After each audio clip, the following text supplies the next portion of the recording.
Notre Père, qui es aux cieux, que ton nom soit sanctifié, que ton règne vienne, que ta volonté soit faite sur la terre comme au ciel. Donne-nous aujourd'hui notre pain de ce jour. Pardonne-nous nos offenses, comme nous pardonnons aussi à ceux qui nous ont offensés. Et ne nous laisse pas entrer en tentation, mais délivre-nous du mal. Amen. Je vous salue Marie, pleine de grâce, le Seigneur est avec vous. Vous êtes bénie entre toutes les femmes, et Jésus, le fruit de vos entrailles, est béni. Sainte Marie, Mère de Dieu, priez pour nous pauvres pécheurs, maintenant et à l'heure de notre mort. Amen.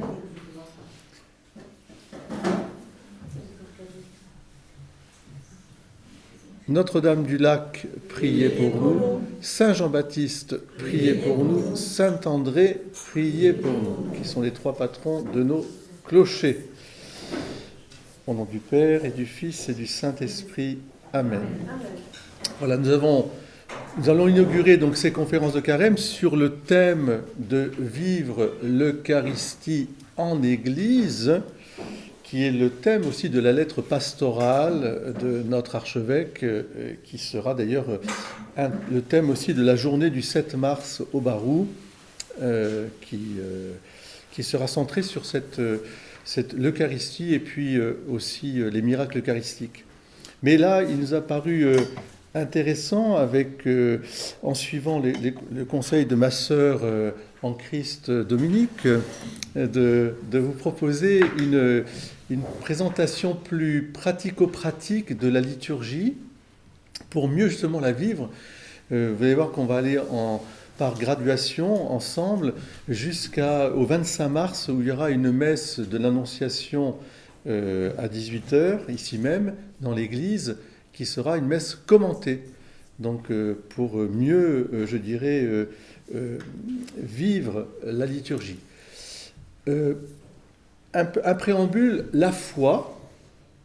C'est très important de comprendre que la foi, c'est d'abord un don reçu. C'est bien sûr une connaissance. C'est une connaissance qui est fondée sur la foi confiante.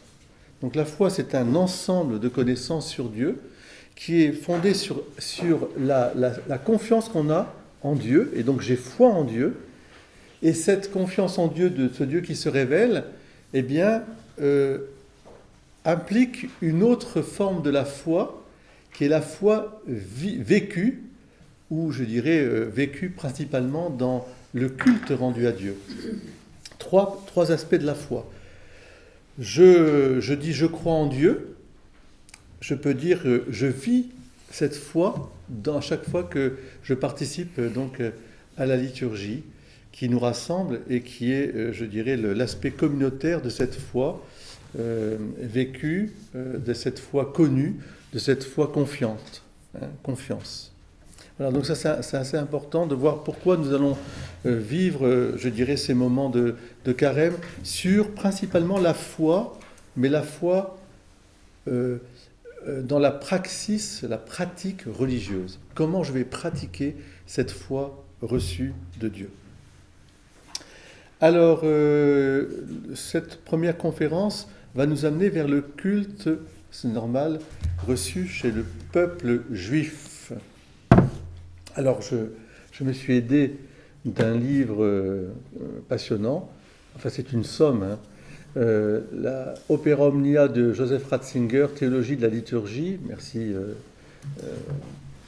merci Laure, la dimension sacramentelle de l'existence chrétienne, la dimension sacramentelle de l'existence chrétienne. Et c'est déjà dans le titre, c'est très beau, dimension sacramentelle de l'existence chrétienne. Je veux vivre chrétiennement, il y a une dimension sacramentelle. Donc c'est-à-dire la liturgie, quelque part, dans tout son développement. Et dans cet Opera Omnia, magnifique, la pensée incroyable de Benoît XVI, il y a un livre évidemment qui m'a beaucoup inspiré, qui s'appelle L'Esprit de la liturgie. L'Esprit de la liturgie. Alors, dans ce livre de l'Esprit de la liturgie, Benoît XVI commence par nous rappeler, quelque chose de très important. Si d'abord la liturgie de la foi chrétienne que nous vivons chaque dimanche n'est pas une christianisation du service de la synagogue, ça c'est clair, on ne prétend pas avoir christianisé le rite de la synagogue. Il n'y a qu'à voir, je ne sais pas si vous avez déjà assisté à des célébrations à la synagogue, je ne dis pas que ça n'a rien à voir, mais ce n'est pas du tout la même organisation et la même façon de culte, puisque nous avons évidemment le Christ au milieu, mais nous lui sommes redevables dans son organisation concrète. La liturgie de la parole s'y déroule dans l'attente de la reconstruction du temple, ça c'est chez les Juifs. Mais pour nous, le temple de la résurrection, c'est la résurrection du Christ. Ce temple est déjà constitué. Détruisez ce temple et en 3 jours, je le reconstruirai. Et c'est toute l'organisation de ce temple nouveau, corps du Christ, tête et membres, qui est, qui va être comme rendu visible dans la liturgie. Si vous regardez bien, quand vous rentrez dans une église déjà, rien que ça, vous rentrez dans une église qui est déjà corps du Christ. Il y a une porte d'entrée, il y a un couloir, si je puis dire, une nef, et puis il y a le chœur. Et ça représente un peu un corps humain constitué. Alors je vais laisser ça parce que ça sera abordé dans la liturgie chrétienne, mais pour nous, je voudrais, ce soir, aller vers cette liturgie d'abord juive. Pour autant, donc, il est bon de puiser aux racines du culte rendu à Dieu pour apprécier et jouer encore mieux la sainte liturgie. Oui, jouer. Il y a quelque chose aussi, on verra, de liberté. Il s'agit de vivre la foi après l'avoir connue et avoir fait confiance à Dieu. Alors donc, la première des choses qui est importante, qui nous amène à l'Exode, au moment où, vous vous rappelez, Moïse va voir Pharaon. C'était ce matin, dans la liturgie de ce matin, la lecture de ce matin.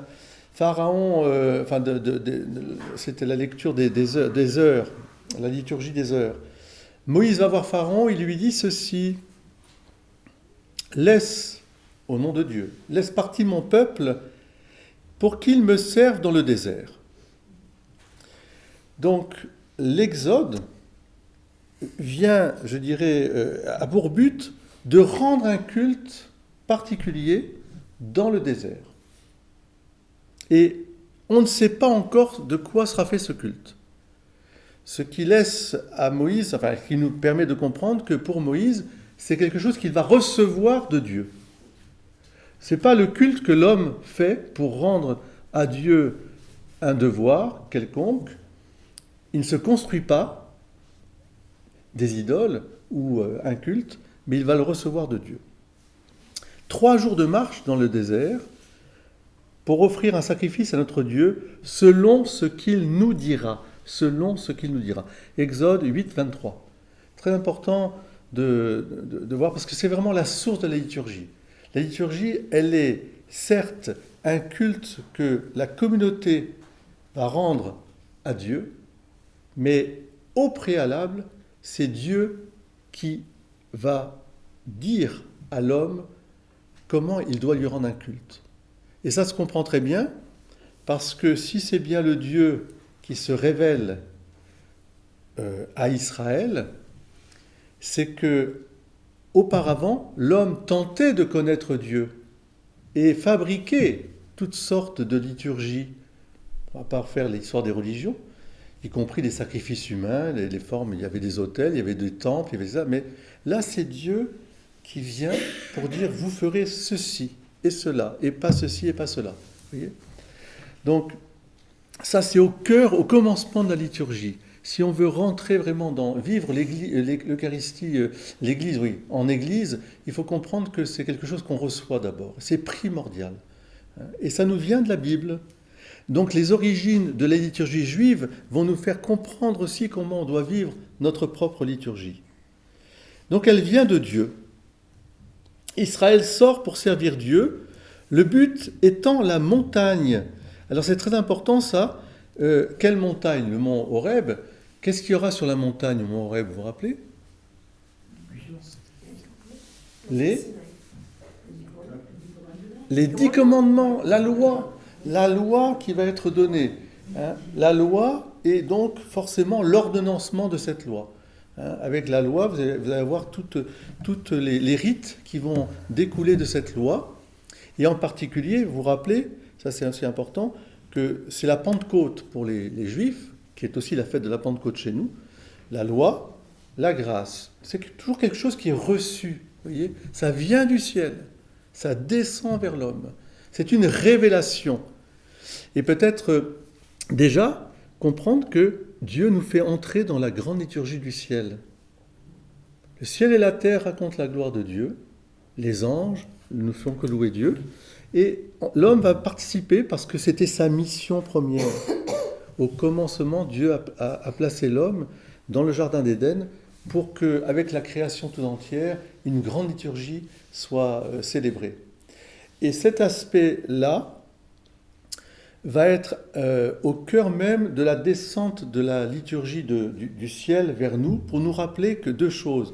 D'abord, qu'il faut sanctifier la création à travers son cycle, qui, lui, est déjà une liturgie, une danse, on pourrait dire, une symphonie de Dieu. Encore une fois, le ciel et la terre racontent la gloire de Dieu. D'où l'aspect important de la sacralisation des saisons, des fêtes, je dirais, liées à la création. Tout cela est au cœur même de la liturgie juive. Mais va se doubler aussi un autre aspect, parce que ça, c'est au moment de la création. Mais quand Dieu est intervenu pour sauver son peuple, ou constituer le peuple, il est entré dans l'histoire. Va se doubler, ce double, je dirais, regard, la création dans son cycle naturel et l'intervention de Dieu dans l'histoire, avec des fêtes qui vont jalonner le salut que Dieu a apporté. Vous voyez. Il y aura la Pâque, par exemple. Il y aura Hanouka, par exemple, Hanouka, la fête de la lumière. Qu'est-ce que c'est que cette fête-là? C'est qu'on rappelle aussi la délivrance que le peuple d'Israël a eue au moment de la première extermination voulue avec Mardoché, etc. Donc c'est Esther. Et puis vous avez le Kippour, le grand pardon. Enfin, toutes ces fêtes-là sont des interventions de Dieu, et la Pentecôte aussi.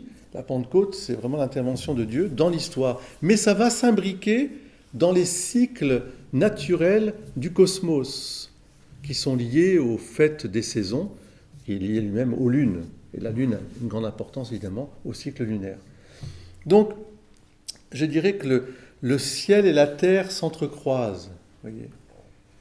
Et ça, c'est aussi un aspect fondamental de la liturgie juive que l'on doit, je dirais, accueillir, et que d'ailleurs l'Église a accueilli pleinement, puisque la plupart de nos fêtes, du temporal, sont, je dirais, des fêtes où le Christ dira lui-même « Je ne suis pas venu abolir la loi, mais l'accomplir ». C'est lui désormais qui est, en fait, je dirais, le grand prêtre de cette... mais en accomplissant la liturgie juive, ou je dirais en la révélant dans sa finalité. Donc ça c'est important.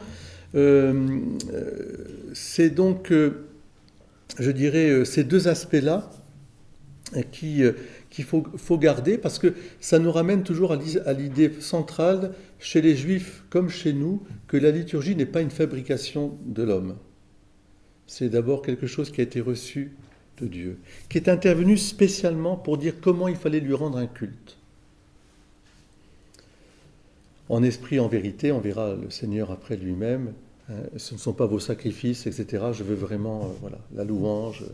Voilà. Si Dieu ne se montrait pas, ce ne serait que du vide.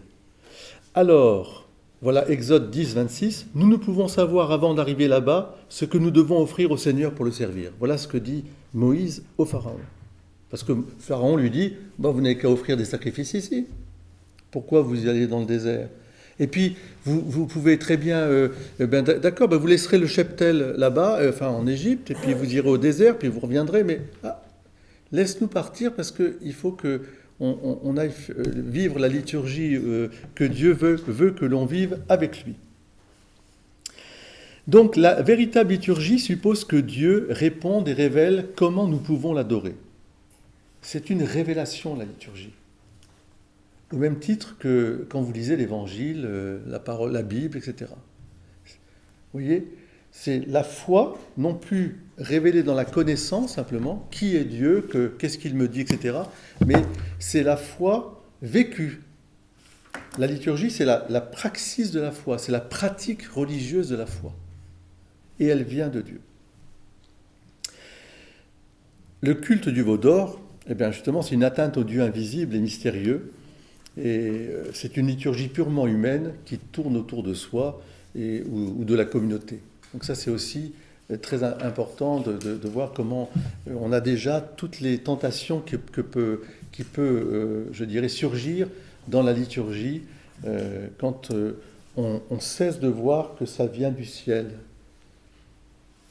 et que on finit par se fabriquer soi-même à nouveau sa propre liturgie parce que ça nous rassure, parce que ça semble nous combler.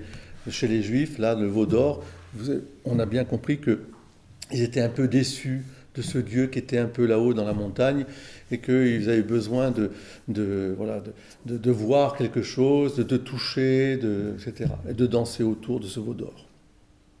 Donc, le mont Sinaï, si vous voulez, où la loi a été donnée, ce n'est pas une station, simplement une station avant la terre promise, elle est un phare qui doit sans cesse rappeler à Israël qu'il demeure Israël s'il rend un culte juste au Dieu unique.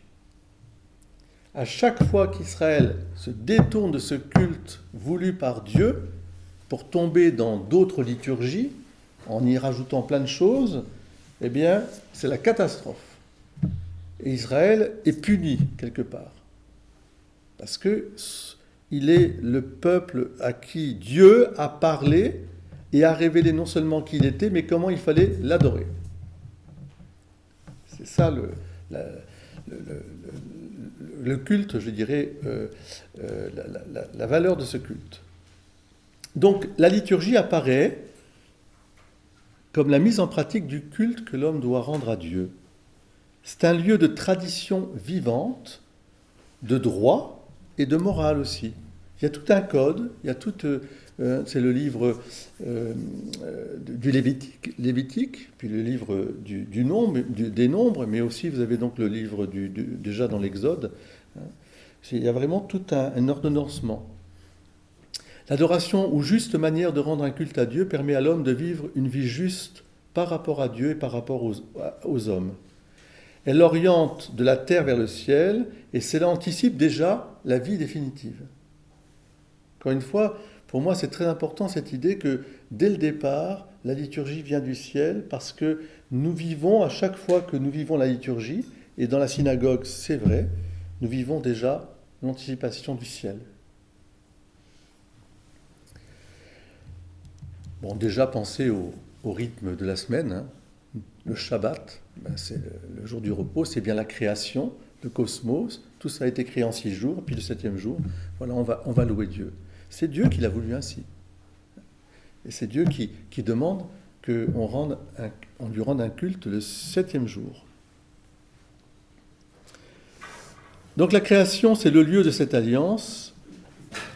Et le but de tout cela, c'est de vraiment faire voir l'histoire d'amour infini de Dieu avec les hommes et la réponse des hommes à Dieu. Pour ce Dieu qui est si bon pour lui, c'est ça le culte. C'est au fond une réponse d'amour, de service, la façon de louer Dieu, pour le remercier de sa bonté. Adorer Dieu est le centre de la liturgie. La liturgie, chez les Juifs comme chez nous, ne peut vraiment se réaliser que si elle pousse à l'adoration. Et qu'est-ce que c'est que l'adoration ? C'est, au fond, d'abord, ne rendre à Dieu seul la confiance absolue, l'amour absolu. Il n'y a qu'en Dieu, et ce Dieu unique qui se révèle à nous. C'est revenir aussi à Dieu, source de toute vie, donc on est dans l'action de grâce, le remercier. Alors personnellement, en famille, dans la création. Et puis c'est un sacrifice au sens original du terme, c'est-à-dire que c'est déjà quelque chose qui rend sacré, qui sacralise tout l'ordre temporel dans lequel nous vivons. Et c'est là que les gestes, tout ce on va voir maintenant, eh bien, je dirais, prend toute sa signification. Ce ne sont pas des gestes qui seront là aussi inventés par les hommes, c'est parce qu'ils sont liés à ce caractère sacré de la vie que nous vivons, hein, qui, encore une fois, si le ciel et la terre racontent la gloire de Dieu, l'humain dans sa façon de prier aussi, eh bien, recevant de Dieu, eh bien, ça raconte aussi la gloire de Dieu. Le fait de se lever, de se tenir debout, d'ouvrir ses mains, de faire silence, peut-être de révérer la parole de Dieu, on verra, tous ces gestes que la synagogue aussi met en place, tout ça est important. La liturgie, sacrifice et culte, c'est vraiment tout l'ensemble de la vie communautaire. C'est la grande famille de la création rassemblée. La grande famille de la création, pas que les humains. C'est toute la création qui est rassemblée, le ciel et la terre, d'ailleurs avec le visible et l'invisible. Et moi je dirais que pour simplifier un peu cette notion de liturgie, c'est la cité de Dieu. Quand vous rentrez dans une église, quand vous rentrez dans une synagogue, si vous allez à celle de Carpentras, c'est beau aussi, on rentre déjà dans la cité de Dieu. La Jérusalem, si vous voulez. Alors il y a la Jérusalem, on verra pour le culte, dans le culte de la synagogue, c'est très important de se tourner vers Jérusalem, mais pour nous, c'est la Jérusalem, dans la cité de Dieu, la Jérusalem céleste. Et elle descend. Vous vous rappelez que dans l'Apocalypse, on dit « J'ai vu la Jérusalem céleste descendre du ciel vers la terre ». C'est toujours pour bien montrer que cette liturgie, parce que si vous lisez l'Apocalypse, c'est un livre liturgique à 100%. Tout est liturgie dans l'Apocalypse. Et je laisserai Sœur Dominique vous le redire. Mais c'est bien pour montrer que c'est vraiment la liturgie descend du ciel vers nous. Elle descend. Donc, est-ce que vous avez compris cet aspect que la liturgie, elle vient de Dieu ? Contrairement au culte que les hommes ont rendu à Dieu, Dieu non seulement se révèle à un peuple choisi, au peuple d'Israël, pour lui dire « je suis qui je suis », mais ce n'est pas seulement la révélation de la foi de la foi dans la connaissance de Dieu, ce n'est pas seulement la révélation de la foi en Dieu qui est comme un Père, qui se révèle comme un Père et en qui j'ai confiance, mais Dieu va dire comment il faut lui rendre un culte. Comment ? Pour éviter l'idolâtrie, pour éviter les monstruosités des cultes, des bacchanales, de tout ce que vous voulez, enfin des vestales, des organes, le culte les sacrifices humains. Vous voyez, Dieu intervient vraiment pour former à la liturgie et petit à petit, pour détacher d'ailleurs de certaines pratiques aussi, ben ça sera la suite. Voilà. Est-ce que vous avez bien compris ça ? Est-ce que c'est clair pour vous ? Ce qui veut dire que quand nous vivons la liturgie, ben, il faut la vivre, je dirais, comme recevant de Dieu. Les rituels et tout ce qu'il y a ne sont pas des choses, ce ne sont pas des livres écrits par des hommes.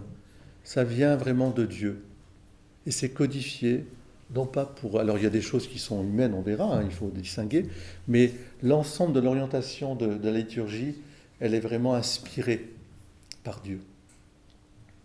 Et l'Église, je fais une petite allusion, l'Église est très très très vigilante là-dessus.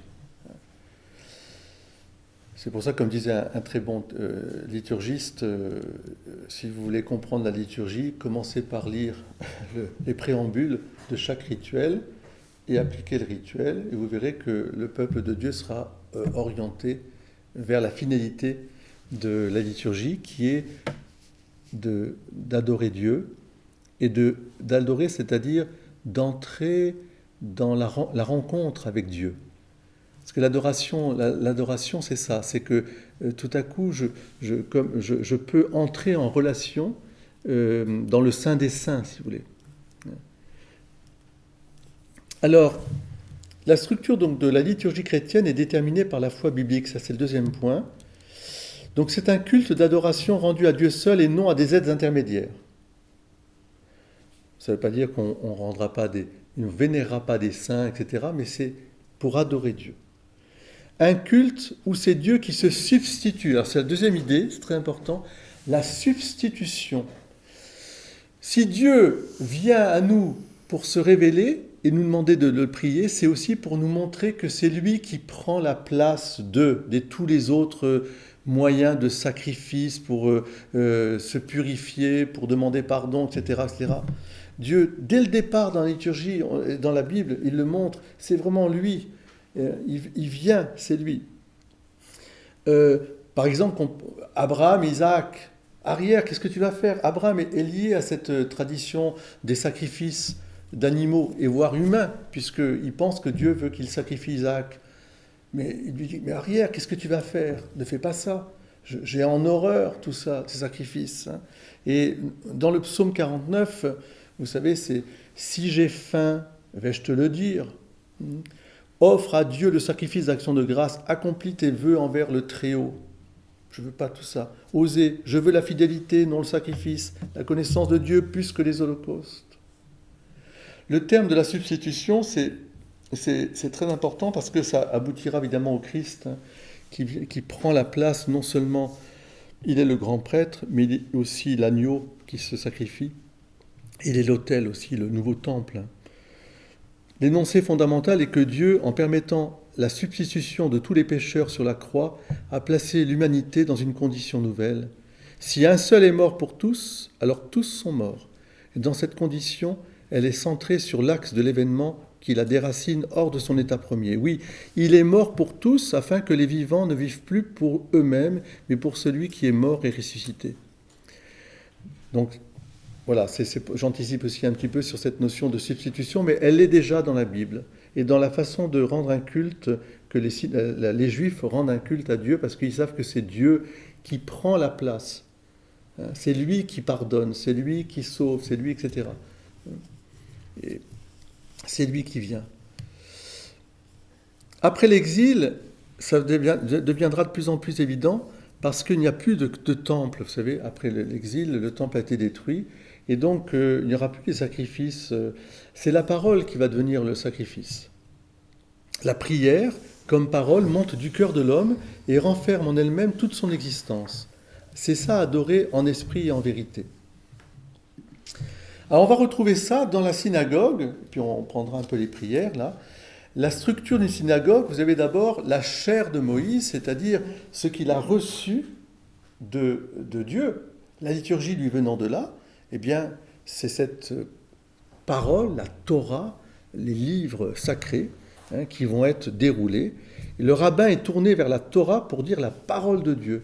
Il ne dit pas sa parole, il ne dit que la parole de Dieu.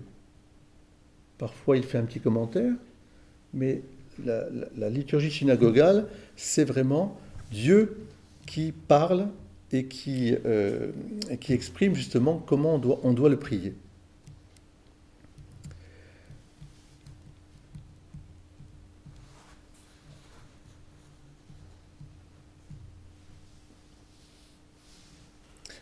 Bon, je redis tout est à la fois cosmique et historique, l'intervention de Dieu, donc, dans le temps, et en accord avec les cycles de la saison.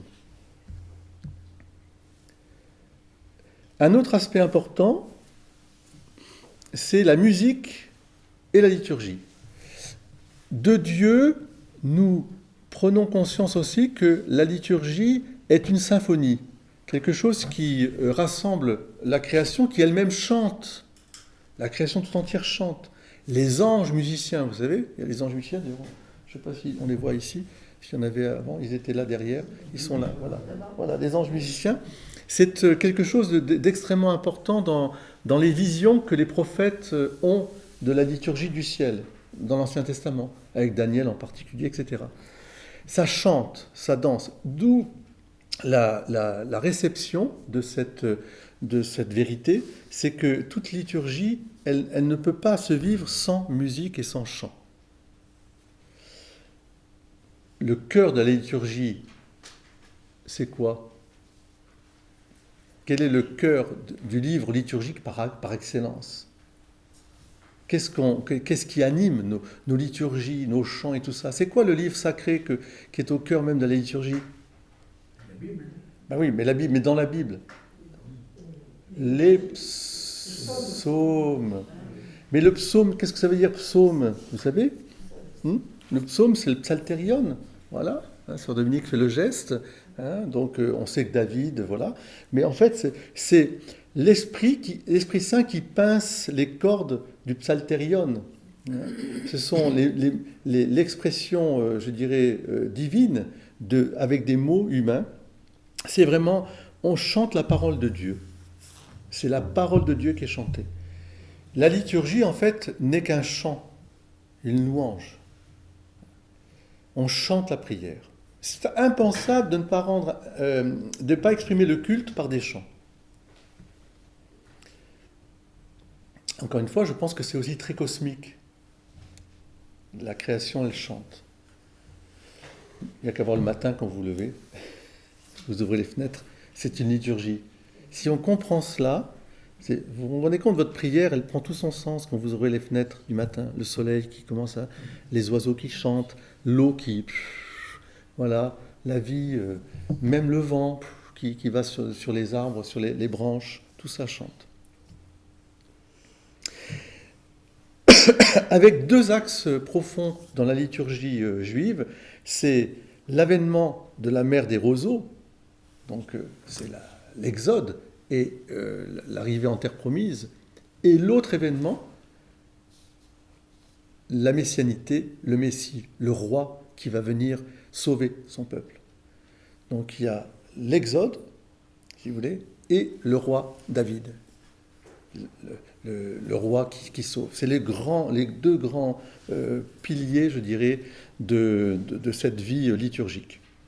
Donc la fonction du chant, c'est d'une part de rappeler les merveilles que Dieu a faites et son alliance, je dirais, passée, mais aussi future. Parce que Dieu est fidèle. Vous savez que dans la langue hébraïque, le présent, le futur, comment on dirait ça, Sœur Dominique? Il y a des verbes, on a un futur qui est un présent en fait. Non, ils ne vivent pas le temps comme nous. Mais c'est comme les Allemands, ils ne vivent pas le temps non plus comme nous, et les Russes non plus. Ah bon? Chaque langue a sa manière de concevoir le temps. Il y a accompli, inaccompli. C'est ça. C'est fait, c'est pas fait. Mm-hmm. Et c'est extraordinaire comme langue à cause de ça. Oui. Les notions de futur, c'est pas fait. C'est ça. Mais ce sera fait. Et ça sera fait, forcément. Parce que justement, racontant les merveilles qui se sont faites, on sait que ce sera fait, parce que Dieu est fidèle. Vous voyez? Donc, même quand on pleure, on crie dans la liturgie, on se rappelle, où es-tu, etc., on sait qu'il viendra. D'ailleurs, ça se termine souvent comme ça, mais toi, tu es le Dieu fidèle, tu viendras, etc. J'ai mis en toi ma confiance. C'est à cause de nous. Nos pères se sont détournés de la foi, mais tu es là, tu es fidèle, tu es le Dieu fidèle. Tu es le Dieu tendre et miséricordieux. Tu n'abandonneras pas ton peuple. Voilà. J'ai fait une promesse, voilà. Ma promesse sera de toujours à toujours. Donc oui, c'est vraiment très important ça. Alors c'est là le chant et la musique sont là pour aider les croyants à offrir le présent avec ses souffrances et ses épreuves comme un sacrifice, un chant de louange, avec la certitude que Dieu va intervenir. Il sera toujours là.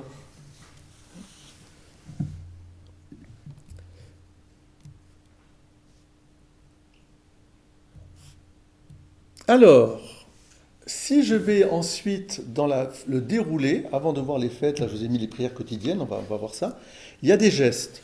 Moi j'aime beaucoup, quand vous arrivez dans une synagogue, d'abord, la première chose qui est importante aussi, c'est que quand vous rentrez dans une synagogue, vous allez, je dirais, ils font un baiser à comment on appelle ça, à Mésoda, mezuzah, c'est une façon d'abord justement de quitter le côté humain pour rentrer vraiment dans la révélation du Dieu unique qui vient à nous. L'homme, je dirais, se laisse bénir et entre dans la liturgie divine que Dieu lui donne. Donc il y a ce baiser, puis ensuite il se tourne vers Jérusalem. C'est l'orientation de la liturgie juive, elle doit être faite vers Jérusalem. Et ensuite, il y a deux choses, c'est-à-dire que celui qui prie, il prie toujours debout. La stature debout, c'est la posture, je dirais, de Laurent.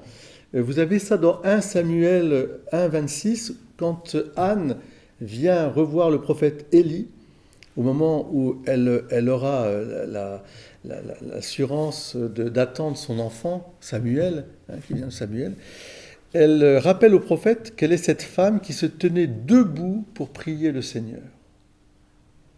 La stature de l'homme debout, c'est, je dirais, de la terre vers le ciel, c'est la stature, je dirais, de l'homme, de l'enfant de Dieu, c'est-à-dire de la liberté de l'enfant de Dieu. Dieu reçoit, l'homme reçoit, et il se tient debout parce qu'il peut entrer en relation avec Dieu, dans une relation filiale. Et c'est très important, cette stature de debout. Dans la liturgie, bien sûr, de l'Église, elle y est, et elle est au cœur de la liturgie de la synagogue. Toute prière importante chez les Juifs se récite debout. Jamais on ne se met à genoux, sauf alors, l'agenouillement et la prosternation, barak ou berk, c'est le genou, la force. Donc, on le fait pour s'abaisser devant le Tout-Puissant. Dans la dédicace du temple, Salomon s'agenouille. L'entrée dans la prière du Messie face à Dieu le Père. Voilà, vous savez, quand il rentrait aussi dans la présence, à la Shekinah, ou dès qu'il y a une manifestation de Dieu, à Moïse par exemple, mais qu'est-ce que tu fais là? Enlève tes sandales, et il s'agenouille tout de suite. Il ne veut pas voir d'ailleurs, ils ont peur. Mais une fois que la relation est établie, dans la liturgie, on se met debout. Et on prie. Autre posture dans la liturgie, la synagogue, qui est très belle, c'est que on passe aussi un temps assis. Alors, à votre avis, pourquoi on s'assied dans une synagogue? Parce qu'on est fatigué, bien sûr, comme nous, mais oui, pour écouter. Écouter et apprendre. Oui. On écoute.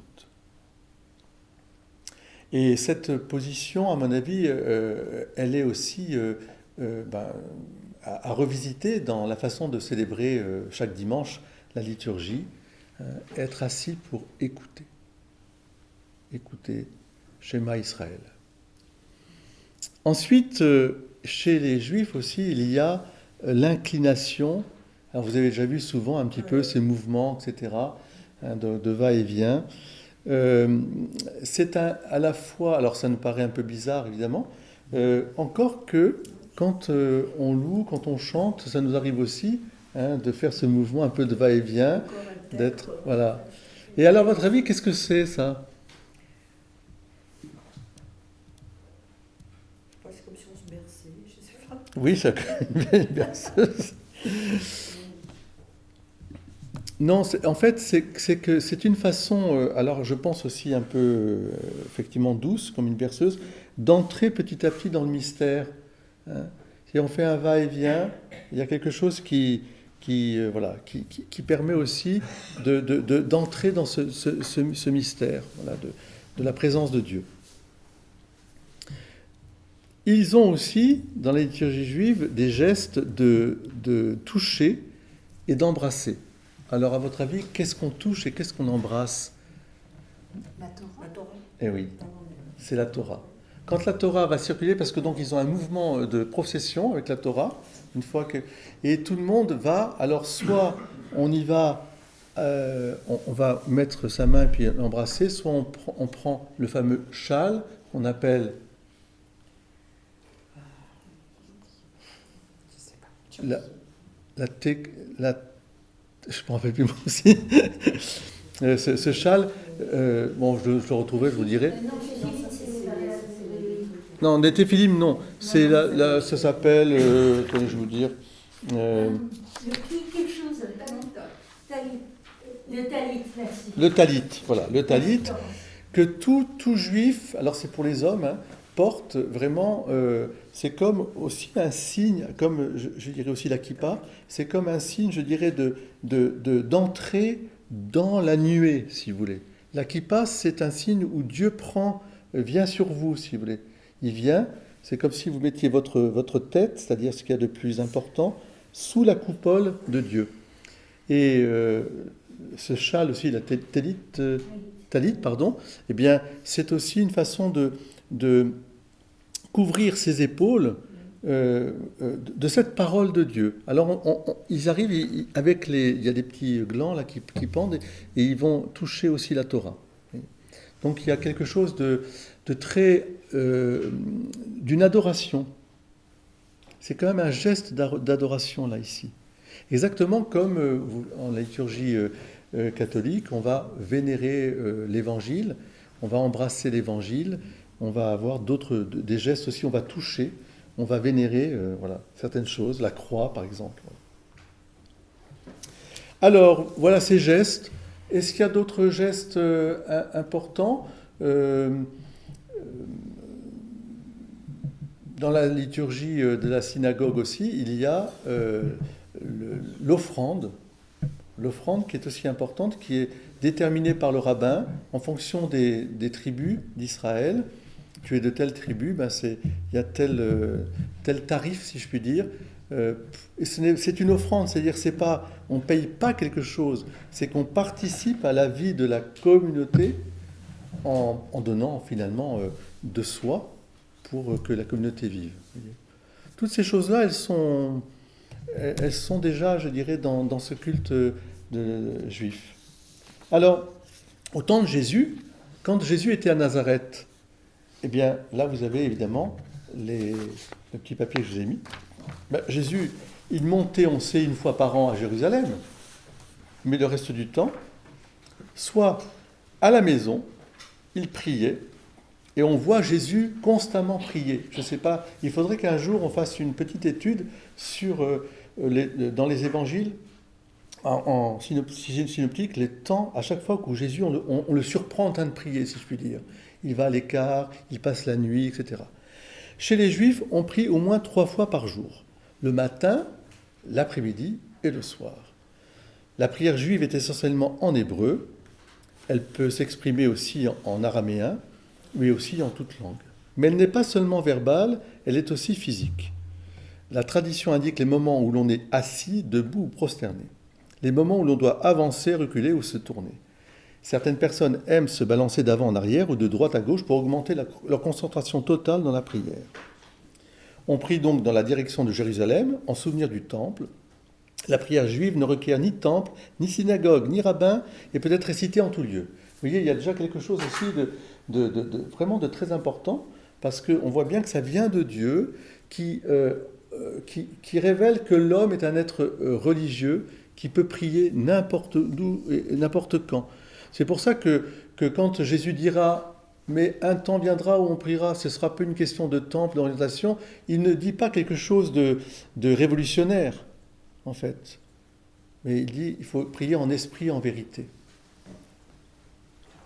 La liturgie, donc, néanmoins, certaines prières comme le Kaddish ou la lecture de la Torah ne peuvent être récitées qu'en communauté, c'est-à-dire en présence de 10 hommes au minimum. C'est le quorum qui est appelé minyan.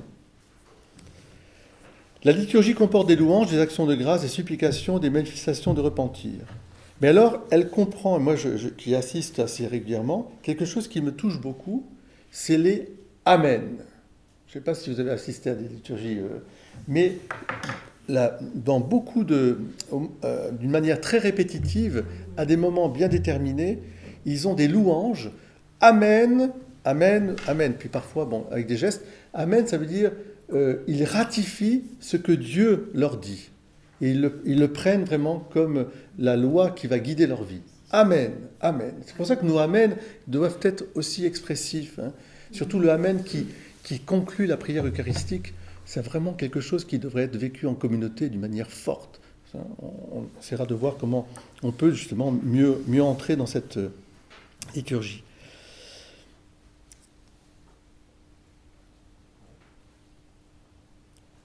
Bon, je laisse un peu. Alors ensuite, le schéma. Donc, schéma Israël, vous savez, c'est la profession de foi du judaïsme. Écoute Israël, l'Éternel est notre Dieu, l'Éternel est un. Écoute. Vous voyez, dans l'écoute, ça veut dire tu reçois quelque chose. Hein.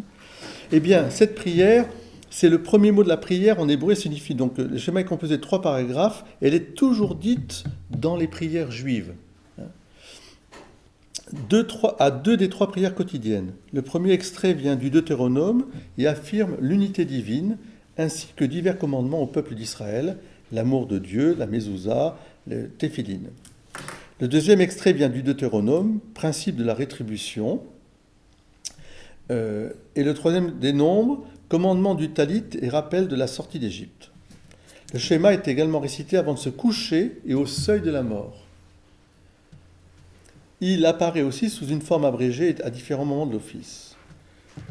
Écoute Israël, tu adoreras que ton Dieu, etc. C'est vraiment au cœur même de la liturgie. Ça. Écoute, et tu n'adoreras que Dieu seul. La Hamida, citation debout en hébreu, est une des prières centrales du judaïsme, récitée à chaque office quotidien, d'abord silencieusement, puis répétée à haute voix en communauté. Elle est récitée debout, les pieds joints, face à Jérusalem. Elle se compose de 3 bénédictions préliminaires de louange à Dieu, suivies de 13 bénédictions centrales sur les thèmes suivants. Donc d'abord, vous voyez, c'est vraiment la prière dans son centre. On adore Dieu, 3 fois en plus, je trouve qu'il y a des symboles là ici importants. Puis ensuite, on vient vers ce que nous avons demandé nous. Capacité de discernement, le don de sagesse, on pourrait dire, le don de l'Esprit Saint, le repentir, le pardon, la délivrance de l'oppression, la guérison des malades, la récolte abondante, le rassemblement des exilés, la justice contre les ennemis d'Israël, pour les justes, pour Jérusalem, la délivrance messianique, l'acceptation de la prière. Et elle se termine enfin par 3 bénédictions finales sur le culte du temple, la bonté divine et la paix. Dans le livre de prière de la synagogue, c'est très impressionnant cette façon de demander, de supplier qui revient. Et dans cette prière, ils ont même ajouté maintenant une prière aussi pour les Français, pour la France, où on prie pour la France pour demander qu'elle soit en paix, que les forces de sécurité soient protégées, qu'elles puissent... Voilà. Il y a toujours cette demande que Dieu intervienne dans le temps pour qu'on puisse vivre en paix. Alors ensuite, évidemment, vous connaissez un petit peu le Kiddush, c'est la bénédiction sur le vin, prononcée le Shabbat et les jours de fête, avant le repas. Ça nous rappelle nos bénédictions de la messe. Béni sois-tu, Éternel notre Dieu, roi de l'univers, qui a créé le fruit de la vigne. Moi j'aime bien, même au repas, quand je bénis un repas chez des gens, je prends le pain et le vin, et je dis, tu es béni Dieu de l'univers, toi qui nous as donné ce pain, toi qui nous as donné ce vin, fruit de la terre ou de la vigne, nous te le présentons, que sois béni pour que nous puissions te bénir. C'est les fameuses bénédictions. Le Kaddish saint en hébreu est un hymne à la gloire divine et un appel à l'établissement de son royaume sur la terre. Le Kaddish est en araméen.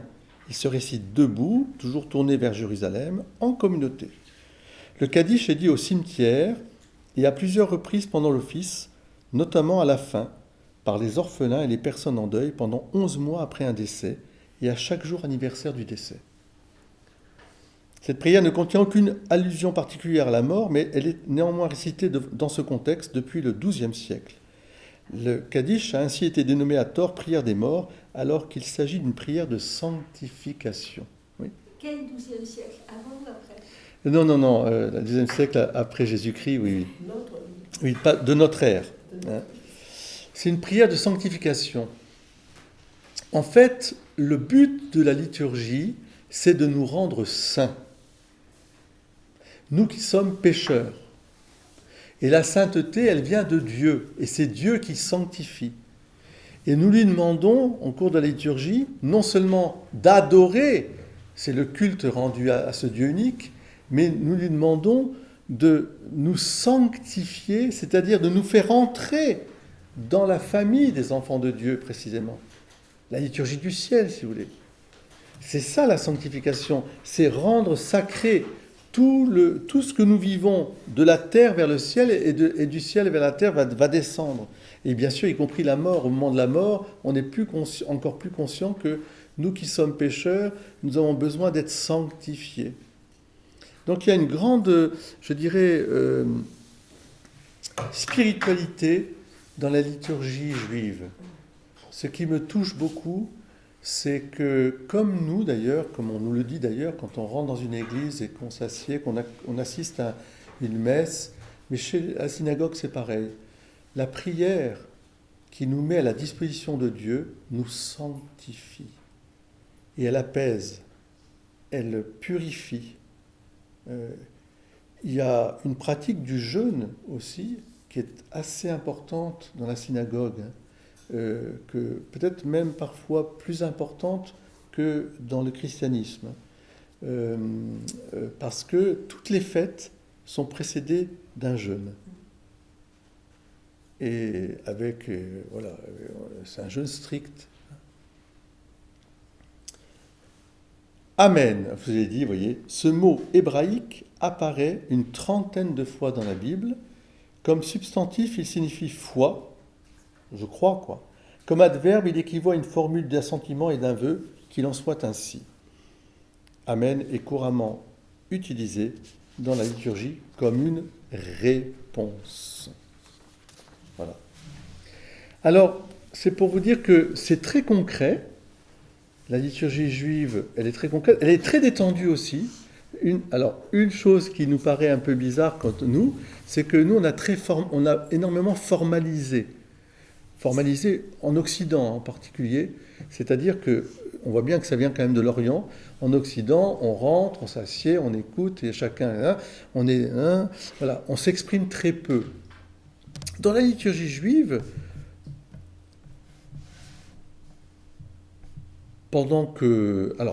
sauf pendant les grandes prières où tout le monde est debout, etc. Mais les gens sont assis, ils se disent un mot, ils écoutent en même temps, mais enfin ils parlent. Parfois ils ont un fou rire. Enfin, en tout cas, ils peuvent dire une petite blague de temps en temps. On voit bien que c'est pas du tout figé. Voilà. C'est vraiment une communauté qui se rassemble et qui exprime un peu sa joie. Ils s'accueillent, ils se disent bonjour. Voilà, il y a plein de choses. Voilà. C'est assez détendu, on va dire. Voilà. Même si, au moment où ils vont aller chercher la Torah dans ce qu'on appellera ensuite le tabernacle, sous le Saint des Saints. Le Saint des Saints, alors là, tout le monde est debout, tout le monde est en révérence, et la Torah va circuler, on va ouvrir le livre, et on va appeler les uns les autres à venir lire, comme on voit du temps de Jésus, où Jésus, entrant dans la synagogue, on lui ouvrit le livre, il récita par Isaïe, et puis ensuite il s'assied, vous voyez, il s'assied, tout le monde avait les yeux tournés vers lui. Qu'est-ce qu'il va dire? Moi, j'emploierais pas le mot ouvrir le livre, mais oui, dérouler. On déroule le livre. Voilà. C'est ça un petit peu cette liturgie dans son origine. Ce qu'il faut retenir, je pense que c'est d'abord que, comme je vous ai dit, que c'est quelque chose qui vient de Dieu, qui vient sacraliser le temps et l'histoire. C'est-à-dire que Dieu, non seulement nous montre que la liturgie est d'abord la création tout entière, elle est liturgie, et que l'homme, situé dans la création, doit rentrer dans ce mouvement liturgique à travers les saisons, les fêtes. Mais, en plus, Dieu intervient lui-même directement à des moments précis pour sauver son peuple. Et ce sont les fêtes liturgiques comme la Pâques par exemple, hein, qui vont faire mémoire de cette intervention de Dieu, qui est toujours là présent. Oui, parce que la liturgie aussi, le but de la liturgie, c'est de rappeler au monde que Dieu vit avec nous. Il n'est pas loin de nous, il est avec nous. Et alors là, encore plus évidemment, quand on ira vers l'Eucharistie, parce que là, Dieu se fait pain de vie, il est présence réelle et il vient à nous. Et donc, tous les gestes qui sont dans la liturgie viennent aussi, je dirais, de cette présence de Dieu qui sanctifie notre agir. Les Amen, la prière debout, la révérence devant le livre saint, qui est une présence réelle. Pour un juif, la Torah, c'est Dieu Dieu, bien sûr, qui a inspiré les prophètes, ou ceux qui ont écrit. Ils ne confondent pas l'écriture et Dieu. C'est pour ça d'ailleurs qu'ils questionnent l'écriture, comme nous, mais ils la révèrent. Et puis, dans l'écriture, il y a la loi.